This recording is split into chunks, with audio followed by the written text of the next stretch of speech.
Om Swastiastu. Bismillahirrahmanirrahim. Assalamualaikum warahmatullahi wabarakatuh.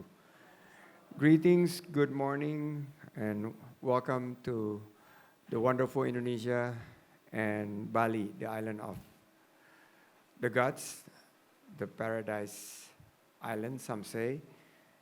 And I would like, in particular, welcome Mr. Bulut Bakci, President of World Tourism Forum Institute, all the way from Turkey, Istanbul, Teşekkürler, with the team. Thank you very much.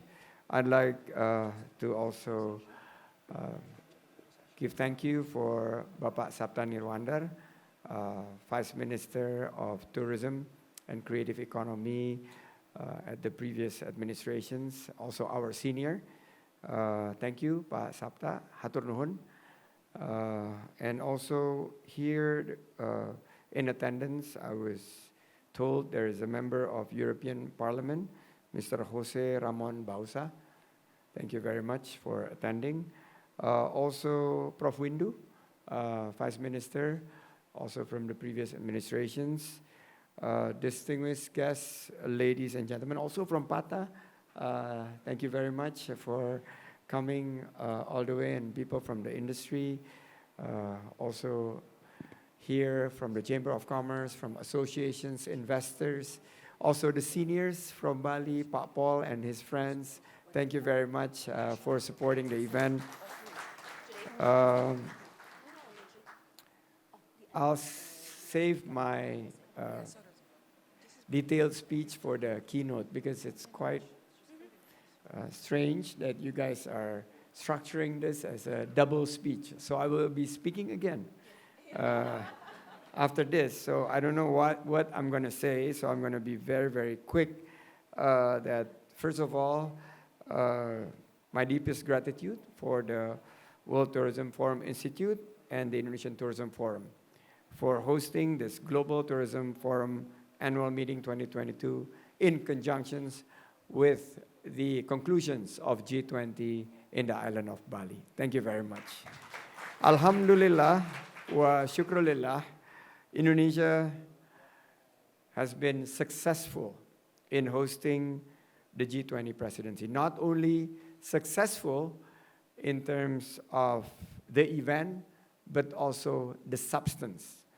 Yesterday, we witnessed the G20 Bali declarations, which focus on recover together, recover stronger, with the three pillars of health architecture, accelerating the digitalizations, as well as transforming into green economy.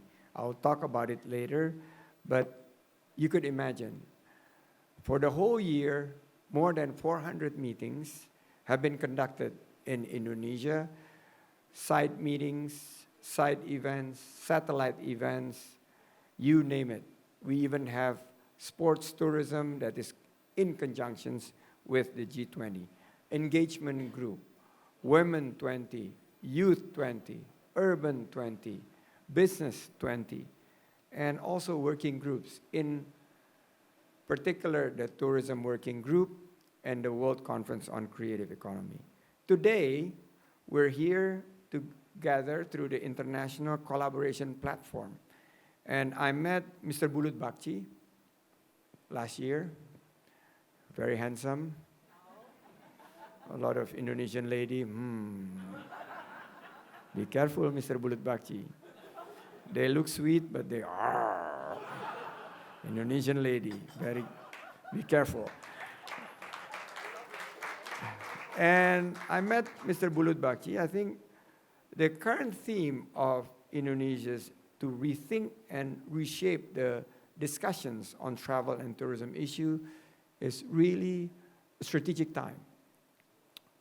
We at the Ministry of Tourism and Creative Economy have been tasked a very difficult jobs by the President when I took the ministerial post in 2020. That was during the pandemic, and tourism that in 2019 hits for the international tourist arrival 16 million, and 50% come to Bali, dropped to 16 tourists at one particular time.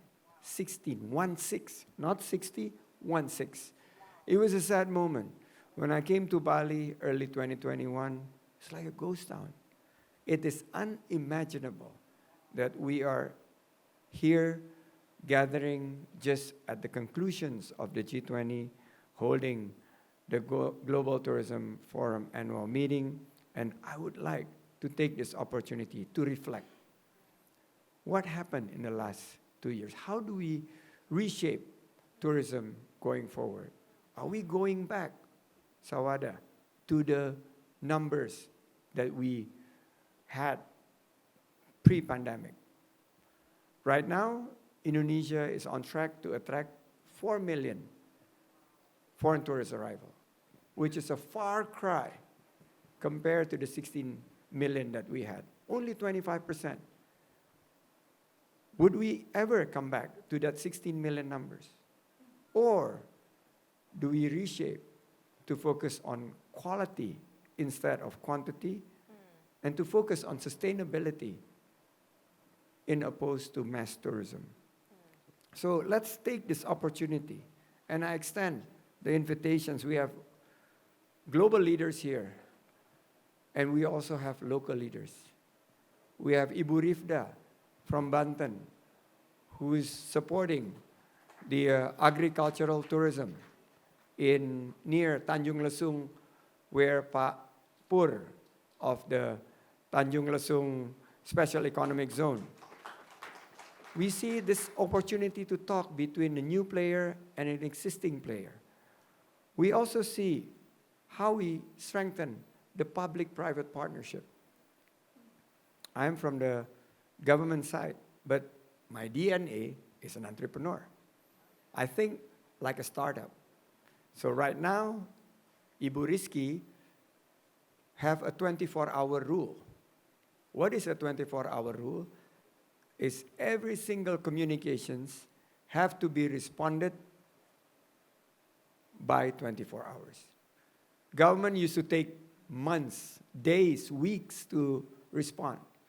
But now you need to respond, even with responding like noted, I read, and let the team take care. And in WhatsApp, we use stickers.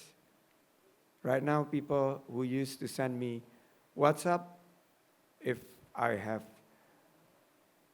instructed somebody to follow up, then we will respond that it is being taken care of. Emails, 24 hours. WhatsApp, 24 hours.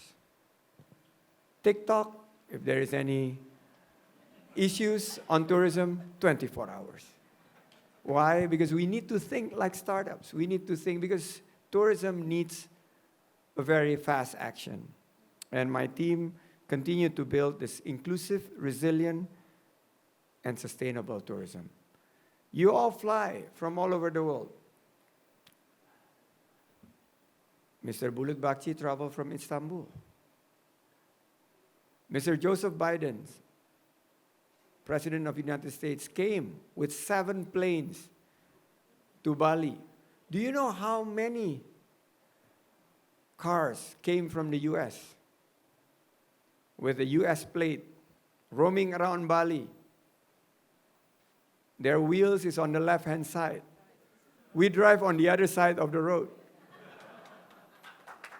50 cars, 50 from the US. And it actually emits carbon. So when we talk about sustainable tourism, what type of activities?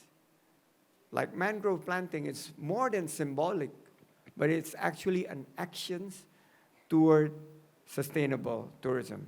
So let me be very brief here. I hope that we can obtain useful, positive insights from these discussions and this wonderful panel of speakers. I would like to welcome people from the industry, investors. Do invest in Indonesia. We are transforming the 8 special economic zones. We have 12 sustainable tourism opportunities. We have representatives from the 8 special economic zones I already introduced. From Tanjung Lesung, we also have from Belitung, Pak Adil and Pak Daniel. We also have from Morotai, special economic zones, and we also have special economic zones representing Batam and also in East Java. So these are opportunities that we hope you could benefit from, so we could recover not only together, stronger, but certainly recover better. Tasyakur, I thank you. Wabillahi taufiq walhidayah. I close with Paramasanti. Om Santi, Santi, Santi, Om. Wassalamualaikum warahmatullahi wabarakatuh.